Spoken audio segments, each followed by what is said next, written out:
இந்தியாவை இறையாண்மை கொண்ட சமன்மை மிக்க சமய சார்பற்ற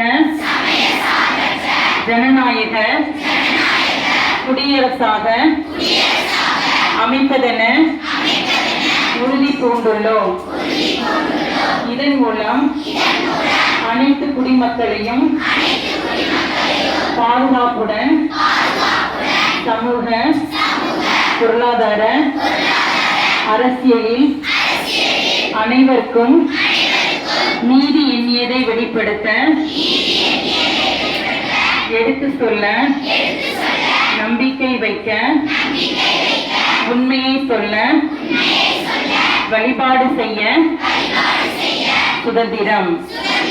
தகுநிலையிலும் வாய்ப்பிலும் சமத்துவம் அளித்து உயர்வுறச் செய்தல். தனி மனிதர்களின் மாண்பு, நாட்டின் ஒற்றுமை, ஒருமைப்பாடு ஆகியவற்றை உறுதிப்படுத்தும் சகோதரத்துவத்தோடு வாழ்வது என்று உறுதி பூண்டுள்ளோம்.